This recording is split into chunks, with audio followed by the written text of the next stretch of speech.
इस कार्यक्रम के प्रायोजक हैं श्री निहाल चंद्र जी जैन, श्रीमती अचरज कुमारी जैन, श्री घेवर चंद्र जी जैन, श्रीमती कल्पना देवी जैन, श्रीमती सुनीता जैन, श्री विनय जैन, श्रीमती पूर्वी जैन, जयपुर, राजस्थान। संयम प्रकाश नाम का ये ग्रंथ है। बड़ी सुंदर चर्चाएं और प्रकरण यहाँ चल रहा है। मूल प्रकरण है ध्यान का, और ध्यान शब्द ही अपने आप में एक ऐसा शब्द है जिस शब्द को सुनते ही व्यक्ति अट्रैक्ट हो जाते हैं, अलर्ट हो जाते हैं।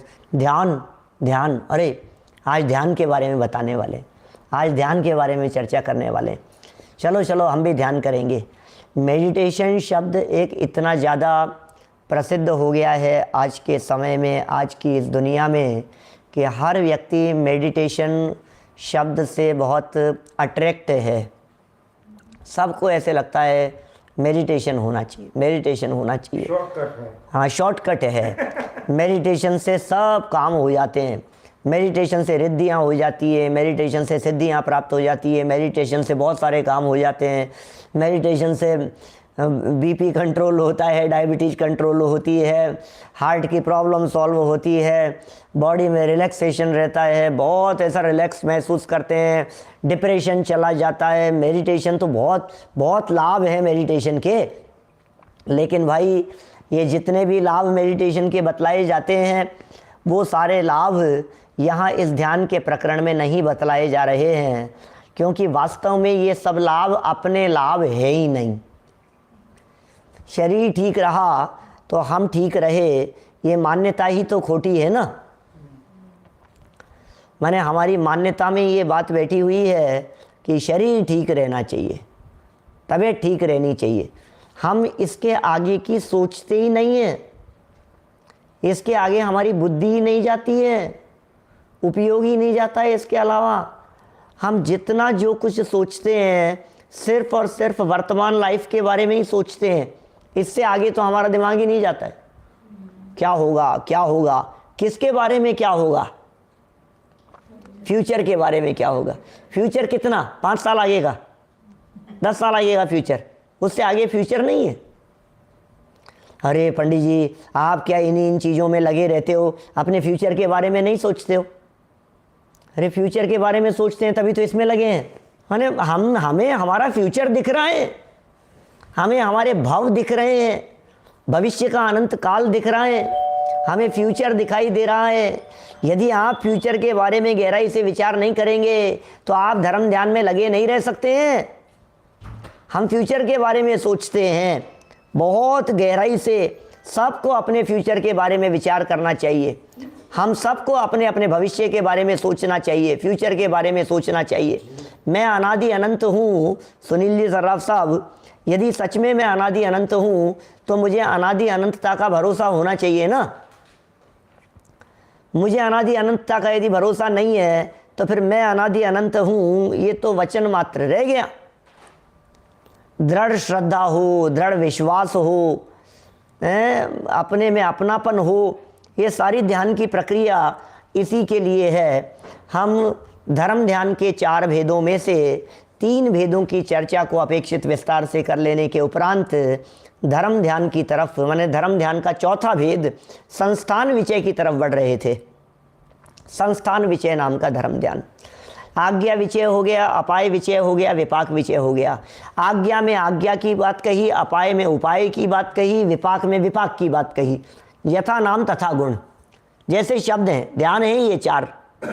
आज्ञा विचय में आज्ञा की प्रधानता है, अपाय उपाय इनमें अपाय उपाय की प्रधानता है। विपाक माने होता है कर्म का फल उदय, उसे कहते हैं विपाक, उसमें फल की प्रधानता है।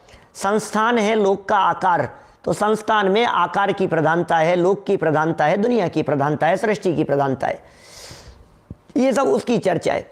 अब इन चारों में जो असली ध्यान है वो है आत्मा, ध्यान उसका करना है। महेंद्र भाई कभी कभी मुझे ऐसा विकल्प आता है, दुनिया में लोग ये बात तो पूछते हैं ध्यान कैसे करना, सबके प्रश्न होंगे ध्यान कैसे करना, ध्यान के पंडित जी बताओ ध्यान कैसे करें, ध्यान कैसे करें। ध्यान किसका करना ये कोई नहीं समझना चाहता। कैसे करना ये सब जानना चाहते हैं, लेकिन ध्यान किसका करना है, मूल मुद्दा कैसे करना नहीं है, किसका करना है। ध्येय नक्की होगा, ध्येय का स्वरूप नक्की होगा तो ध्यान अपने आप हो जाएगा। ये ध्येय नक्की नहीं करना चाहता, आत्मा किसी को नहीं समझना है, ध्यान कैसे करें। अरे कैसे करें तो कोई सिखाना नहीं पड़ेगा, अपने आप हो जाएगा।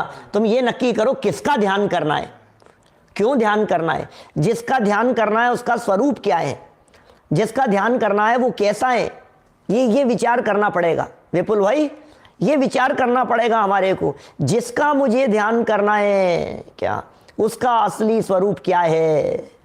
जब उसका स्वरूप समझ में आएगा तो उसकी महिमा आए बिना नहीं रहेगी।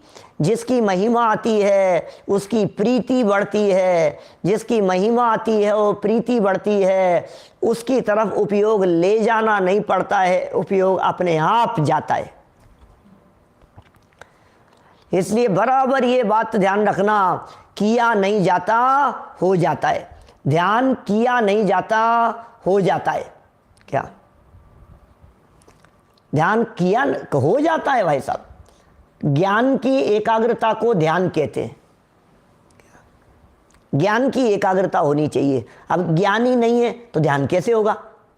मैं यदि अभी आपको एक बात कहूँ कि उल्लास भाई, एक बात यदि आपसे कहूँ कि आप अपने पिताजी का आंख बंद करके ध्यान कीजिए, तो आप कर सकते हैं।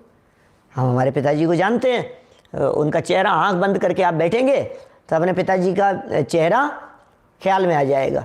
जिन लोगों के पिताजी अभी जीवित हैं वे तो उनके आंखों के सामने तो पिताजी का चेहरा आएगा ही, लेकिन दुर्भाग्य से जिनके सर पर से पिताजी का साया उठ गया है वे भी यदि आंख बंद करके देखेंगे तो भी पिताजी आ जाएंगे, तो हो जाएगा ना। अब यदि मैं एक स्टेप और आगे बढ़ करके बात करूं मुकुंद भाई, मैं ये कहूं कि पिताजी के पिताजी, उनके पिताजी, उनके पिताजी, उनके पिताजी, उनके पिताजी और उनके पिताजी, उनका ध्यान करो, तो आप क्या ध्यान करेंगे? कर सकते? क्यों? हमने उनको देखा ही नहीं, हम उनको जानते ही नहीं है। इसका मतलब ध्यान में कोई चीज आने के लिए उनका जानना जरूरी है। क्या बिना जाने ध्यान नहीं हो सकता है? इतनी बात तो ख्याल में आई ना। जिस चीज का हमें ध्यान करना है, जिसका हमें ध्यान करना है, उसका ज्ञान जरूरी है। अब आत्मा को जाने बिना आत्मा का ध्यान हो नहीं सकता है। इसलिए संपूर्ण ध्यान की प्रक्रिया जहां जहां जिनागम में कही गई है वहां सब जगह ये कहा गया है, आत्मा को जानो, आत्मा को जानो, आत्मा को जानो, सब जगह पर शास्त्रों में। अच्छा, जहां जहां पर ध्यान की पद्धतियां भी बतलाई है ना, शास्त्रों की बात करता हूं मैं, सारे आगम की बात करता हूं, जहां जहां ध्यान के प्रकरण हैं, आत्मा के ध्यान की पद्धति बतले, आत्मा के ध्यान की विधि बताते हैं, तो वहां भी यही कहेंगे। आत्मा के ध्यान की विधि बतलाते हैं। में क्या ध्यान की विधि बतलाएंगे कि समस्त परद्रव्यों से उपयोग हटाकर मति ज्ञान को स्वभाव सन्मुख करो। तो फिर विधि तो वही है ना, आत्मा को जानना। अब कमर सीधी करें कि नहीं करें? अरे ध्यान जब किया जाता है तो कमर अपने आप सीधी हो जाती है। कमर सीधी करने का नाम ध्यान नहीं है। कमर सीधी करने का नाम यदि ध्यान होगा तो फिर त्रियंचों को तो कभी ध्यान हो ही नहीं सकता है, उनकी तो कमर टेढ़ी रहती है। तिर्यंच है ना, वे तो तिर्यक गति वाले हैं, इसलिए फिर कैसे ध्यान हो पाएगा।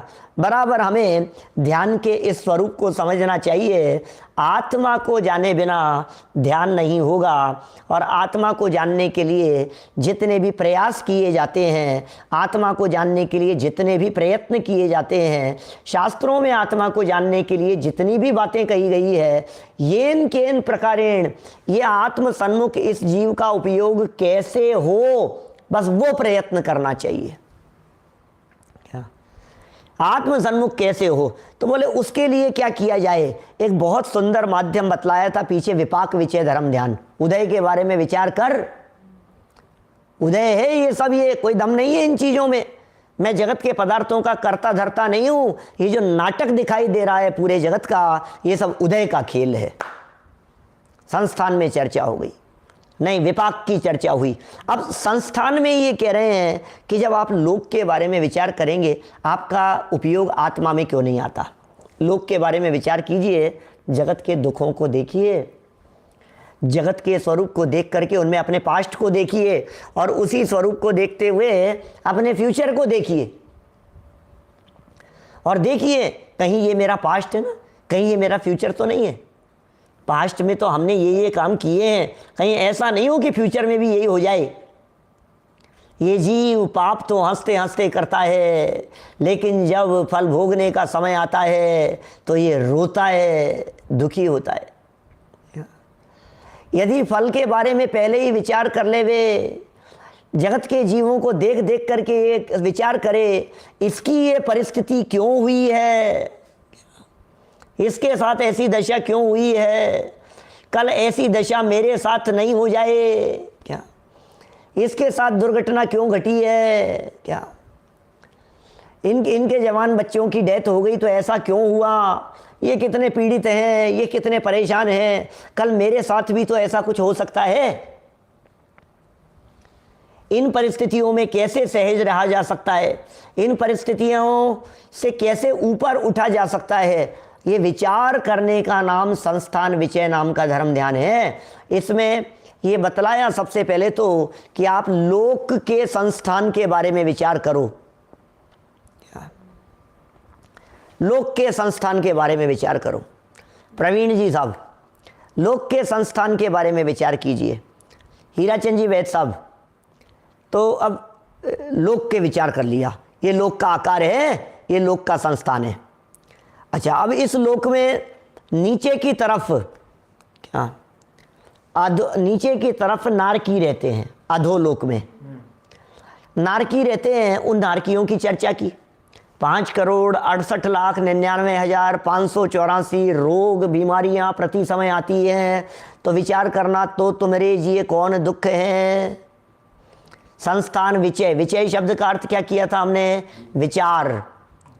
संस्थान विचय क्या, उसके बारे में विचार करना, संस्थान में लोक के बारे में विचार करना। अब लोक के बारे में विचार अकेला लोक के आकार का विचार नहीं है, लोक में रहने वाले जीवों का विचार भी संस्थान विचय है। बहुत सारी बातें हुई नरक के संबंध में, ओहो चित्त आक्रांत हो जाता है। वो नारकी जीव भी यदि ऐसा विचार करने लगता है, नारकी भी ऐसा सोचता है, हमने कैसे कैसे कष्ट भोगे, हमने क्या काम किए थे, ओ मेरे ही द्वारा किए गए कर्मों का फल है। मैंने भूतकाल में धर्म ध्यान नहीं किया, मैं अंध होकर निर्दोष धर्म को छोड़कर कषायों के वशीभूत हो गया, मैं अंधा हो गया। मुझे धर्म सिखाने वाले भी मिले थे, धर्म समझाने वाले भी मिले थे, श्री गुरु का योग मिला था, उपदेश दाता मिले थे, योग्य उपदेश दाता का योग मुझे मिला, लेकिन उसके बावजूद भी मैं ही नहीं समझा, ये मेरी ही भूल है। भैया समझाने वाले कोई भी हो, स्वयं नहीं समझेगा तो कुछ समझ में आने वाला नहीं है। कितने भी लोग समझाने वाले मिल जाएं, कितने भी लोग उपदेशदाता मिल जाएं क्या, लेकिन स्वयं की इच्छा नहीं हो तो कुछ नहीं हो सकता है। उपदेश देने वाले कितने भी व्यक्ति हों, एक बालक यदि सो रहा है मान लीजिए, अब यदि वो सो रहा है तो उसे उठाया जा सकता है, लेकिन यदि वो उठना नहीं चाहता है तो दुनिया में कौन उठाए उसे। जो नींद में हो उसे तो जगाया जा सकता है, लेकिन जो नींद का बहाना करके लेटा है उसे कौन उठाए, कैसे उठाए। नींद का बहाना करके आंखें बंद करके बैठा है, अब उसे उठाएंगे तो कैसे उठेगा। सनमती जी साहब कोलारस से बोलो, अभी इसको कोई उठा ही नहीं सकते आप कोई, क्योंकि कितना भी उठा रहे उठ ही नहीं रहा है, उठ ही नहीं रहा है, उठ ही नहीं रहा है। नहीं, वो उठा हुआ है, वो उठना नहीं चाहता है। सुनने की जिज्ञासा कहाँ है। अंदर में अपने आप को टटोलना चाहिए कि हमारे अंदर में उठने की जिज्ञासा है या नहीं है, जागने की जिज्ञासा है या नहीं है। वो नारकी जीव नरक में रहता हुआ जब ये विचार करता है, ये इन देवों का दोष नहीं है, इस नारकी का कोई कसूर नहीं है, मेरे ही द्वारा पूर्व में ऐसे कर्म किए गए हैं जिनका ये कसूर है। संजय जी भाई साहब विदिशा वाले बोलो, हर जगह पर जब आप अपने आप को ऊर्ध्व रख करके, अरे जब आप हर परिस्थिति में अपने आप को आगे रखना चाहते हो, दुनिया में आगे रखना चाहते हो, दुकान में आगे रहना चाहते हो, समाज में आगे रहना चाहते हो, आयोजन में आगे रहना चाहते हो, सब जगह पर मैं जो दिखता है, मैं करूँगा, मैं हूँ, मैं ऐसा हूँ, मैं ऐसा हूँ, जब आपको हर जगह पर मैं ही दिखाई देता है तो यहाँ मैं क्यों नहीं दिखता है कि मैं ही मेरा करता धरता?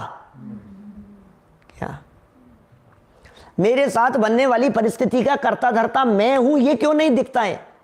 क्या घर में कोई आयोजन, मैं डिसीजन लूंगा, मैं करूंगा, मैं देख रहा हूं, मैं कर रहा हूं, मैं चला रहा हूं, सब जगह पर ये लगता है ना मैं करने वाला हूं। ये कर्तृत्व का वजन है ना अपने माथे पर, जिग्नेश भाई, हर्षवर्धन जी साहब, ये वजन है ना सब जगह पर। और ये एक आम आदमी की आम धारणा है। ये हर व्यक्ति ये चाहता है मंदिर में मेरी चले, समाज में मेरी चले, दुकान में मेरी चले, हर व्यक्ति मेरी मेरी बस मैं। तो अब जब तकलीफ माथे पर आ गई है तो फिर इसकी वजह फिर क्यों दूसरा दिखता है? जब सब काम में स्वयं को आगे रखता है तो तकलीफ आने पर दूसरा क्यों दिखाई देने लगता है? फिर क्यों नहीं दिखाई देता है कि इसका जिम्मेदार मैं ही हूं? पता ही नहीं क्या है, सोचता ही नहीं है बिल्कुल भी। फटाफट दूसरों के ऊपर दोषारोपण, उसने ऐसा कर दिया, इसने ऐसा कर दिया, वो ऐसा नहीं करता तो सही रहता, ये चलता रहता है। कौन करे महेंद्र भाई? आप प्रश्न पूछ रहे हैं सामने से कि नरक में यदि कोई जीव इस तरह का विचार करता है अपने दुखों के बारे में, अपने पास्ट के बारे में, अपनी गलतियों के बारे में, तो क्या वो सम्यक दर्शन का निमित्त बन सकता है? क्या जरूर बन सकता है।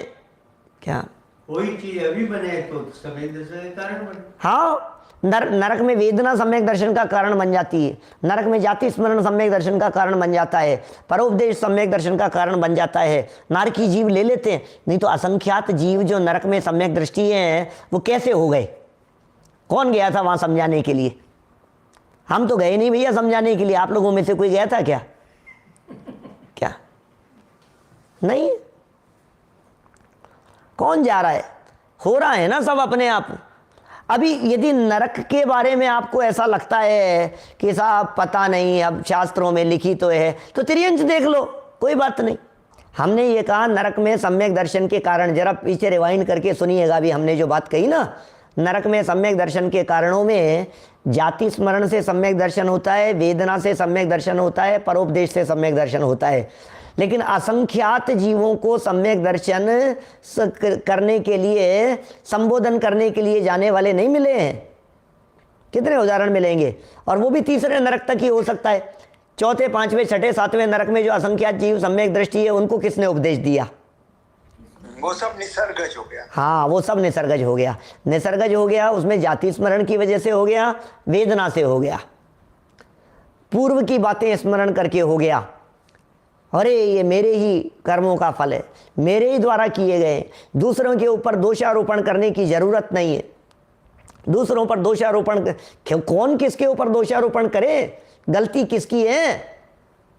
जब तक दूसरे की गलती दिखाई दे रही है, इसका मतलब हमने तो अपना सारा कंट्रोल ही दूसरे के हाथ में सौंप दिया। यहां तो जिनवाणी ये कह रही है कंट्रोल अपने हाथ में लो भाई, कंट्रोल छोड़ो मत। क्या आपने तो कंट्रोल छोड़ दिया। विवेक सिंह जी बोलो क्या किया? हमने देखा नहीं भैया, ये तो सामने वाले ने दुखी कर दिया, सामने वाले ने परेशान कर दिया, इसने कर दिया, इसने कर दिया। तो फिर आपको इसका मतलब आपने अपना कंट्रोल छोड़ दिया और सामने वाले को कंट्रोल दे दिया। जब कंट्रोल ही दूसरे व्यक्ति के पास में चला गया तो आप सुखी कैसे होगे? तो जिनवाणी ये कह रही है दूसरे के हाथ में कंट्रोल मत दे, तेरे अपने हाथ में कंट्रोल ले। जब कंट्रोल आपके हाथ में है तो तुम्हारे दुख के कर्ता भी तुम हो, तुम्हारे सुख के कर्ता भी तुम हो, तुम्हारे साथ में बनने वाली परिस्थिति के हर कर्ता तुम हो। तुम चाहो तो अपने स्टीयरिंग को घुमाओ और गाड़ी को नरक की तरफ ले जाओ, और तुम चाहो तो अपने स्टीयरिंग को घुमा करके स्वर्ग और मुक्ति की तरफ ले जाओ। स्टीयरिंग अपने हाथ में रखना, कितना भी आगे चले। डोर आपके हाथ में यदि है तो आपके कंट्रोलिंग पावर कहीं और नहीं जानी चाहिए, ये समझ लीजिए। पूरी जिनवाणी ये कह रही है अरे भाई कंट्रोलिंग अपने पास में रख। विनय सिंह जी कंट्रोलिंग अपने पास में रखिए। अच्छा, अब जरूर देख, अब देखो पूरे परिवार पे मैं कंट्रोल चलाता हूँ। अरे परिवार की कंट्रोलिंग थोड़ी ना रखनी है। क्या? ठीक है पंडित जी, आपने आज अच्छी बात बतला दी।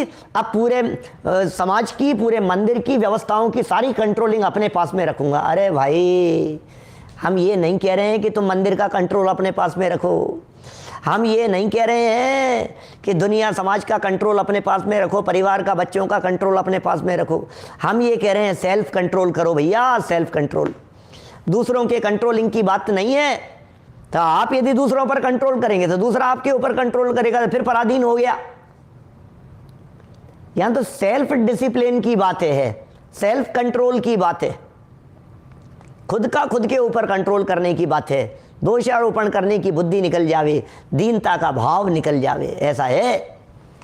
देखो तिर्यंचों के बारे में कहते हैं आगे, धर्म ध्यान के प्रभाव से नारकियों को तो शांति मिल सकती है, तिर्यंचों और मनुष्यों का क्या हाल है। पेज नंबर है 640, नीचे से दूसरा पैराग्राफ है। बड़ा सुंदर विषय का प्रस्तुतिकरण इन्होंने किया है, बड़ा आनंददायक है ये प्रकरण, बड़ी अच्छी बातें कहते हैं। इसी प्रकार मध्यलोक की सब दशा, मध्यलोक की सब दशा और उसमें रहने वाले मनुष्य, तिर्यंच आदि जीवों का विचार किया जाता है। कर रहे हैं आप विचार? मनुष्यों का विचार किया जाता है, तिर्यंचों का विचार किया जाता है। संस्थान विषय धर्म ध्यान करने वाला व्यक्ति हाथ पे हाथ धर के बैठा है, आंखें बंद करके बैठा है और तिर्यंचों और मनुष्यों की दशा के बारे में विचार कर रहा है। विचार किया जाता है। सचिन जी, क्या विचार किया जाता है? ये कह रहे हैं ऐसा विचार करने से जो शरीर का रोम रोम थर थर कांपने लगता है। ओहो, विचार तो करो, एक इंद्रिय जीवों के बारे में विचार करो। 2 इंद्रिय, 3 इंद्रिय, 4 इंद्रिय, पंचेंद्रिय, एक एक जीव को अपनी आंखों के सामने लाओ और उनको तड़पता हुआ देखो, रोम रोम कांपने लगता है। ये ध्यान है? ये क्या सर, रोम रोम कांपने लगे, ओह ये क्या हो रहा है? ये आपको मालूम है? ये मक्का मदीना वगैरह में और ऐसी घटनाएं पहले सुनी हैं इस तरह की कि किसी व्यक्ति ने जेब काटा वहां तो हाथ काट दिए जाते हैं उसके। सुनी है ऐसी घटनाएं? अब एक व्यक्ति ने जेब काट ली किसी की, उसके हाथ काट दिए गए सजा सुनाते समय। अब दूसरा व्यक्ति जब जेब काटने के लिए तैयार होगा तो कांपेगा कि नहीं? क्यों? देखा है उसने ये क्या दशा हो रही है। अरे भैया, मैं नहीं कर सकता, मेरे द्वारा नहीं किया जा सकता ये जेब काटने का काम। क्यों नहीं किया जा सकता है? ये हाथ ही कट जाएंगे, मार देंगे। तो ये कह रहे हैं भैया तिर्यंच देखो, तिर्यंच, अरे जरा देखो, क्या सरिया का कानून है इस तरह का? क्या ऐसा है? जरा विचार कीजिए गंभीरता से। नरकों की कैसी पीड़ा हुई, और तिर्यंचों के बारे में विचार करो। ये बहुत सुंदर भजन हमारा राजस्थानी धुन में है, एक आध बार पहले कभी पंक्तियां बोली है आप लोगों के बीच में। जन्म श्रावक कुल पा कर के, हमने जन्म पाया है, श्रावकों के कुल में पाया है। जन्म श्रावक कुल पा कर के, हो जी तुम नर भव सफल करो जी, जिन वाणी बोले छे। जनवाणी कह रही है तुमने श्रावक के कुल में जन्म लिया है, इस श्रावक के कुल में जन्म लेकर के अपने नर भव और मनुष्य जीवन को सफल करो। ये तो साधारण सी बात हो गई। अपने प्रकरण से क्या मतलब है? तो अब कह रहे हैं बहुत एक इंद्रिय में बीता, उसका करो विचार। ओह, कितना काल मैंने एक इंद्रिय दशा के अंदर बिता दिया। इस कार्यक्रम के प्रायोजक हैं श्री निहाल चंद्र जी जैन, श्रीमती अचरज कुमारी जैन, श्री घेवर चंद्र जी जैन, श्रीमती कल्पना देवी जैन, श्रीमती सुनीता जैन, श्री विनय जैन, श्रीमती पूर्वी जैन, जयपुर, राजस्थान।